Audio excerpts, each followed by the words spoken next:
জাতীয় গ্রিডে ত্রুটির কারণে রাজধানীর গুলশান, বারিধারা, কারওয়ান বাজার, ইস্কাটন, মগবাজার, সিদ্ধেশ্বরী, মালিবাগ, খিলগাঁও সহ বিভিন্ন স্থানে বিদ্যুৎ নেই।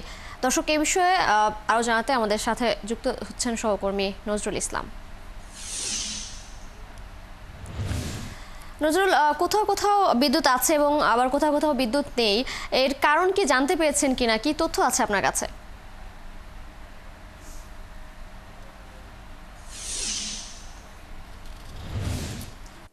মার্জিয়া, যেমনটা আপনি বলছিলেন যে আসলে রাত 10টার 10:30টার দিকে আসলে জাতীয় গ্রিডের ত্রুটির কারণে আসলে রাজধানীর একাংশে কিন্তু বিদ্যুৎ বিভ্রাট বা বিদ্যুৎ বিপর্যয়ের যে ঘটনাটি ঘটে, এটি মূলত পিজিসিপি আসলে সেটি বলে যে তাদের যে যান্ত্রিক ত্রুটির কারণে এই রাজধানীর একাংশের যে এলাকাগুলো রয়েছে, যেমন রয়েছে যদি আমি ধরতে পারি যে গুলশান, বনানী, হাতিরঝিল, ফার্মগেট, কারওয়ান বাজারের এই অংশ থেকে শুরু করে রামপুরা, মগবাজার, সেগুনবাগিচা এলাকায় কিন্তু কিছু কিছু অংশে কিন্তু সেই বিদ্যুতের যে বিভ্রাট বিপর্যয় সেটি ঘটে।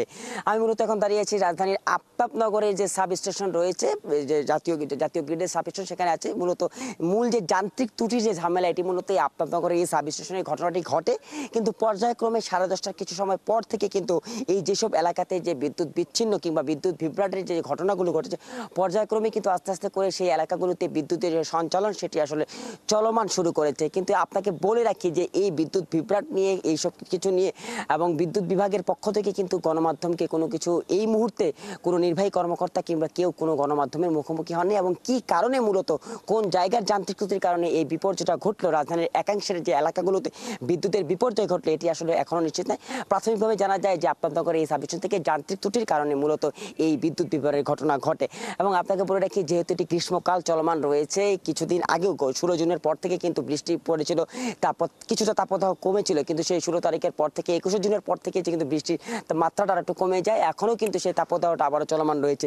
তো সবকিছু মিলিয়ে এই বিদ্যুৎ বিভ্রাটের কারণে এই এলাকাগুলোতে রামপুরা, কারওয়ান বাজার, ফার্মগেট, মগবাজার এলাকাগুলো কিন্তু যে স্থানীয় লোকজন আছে, তারা কিন্তু কিছুটা অস্বস্তির মধ্য দিয়ে রয়েছে।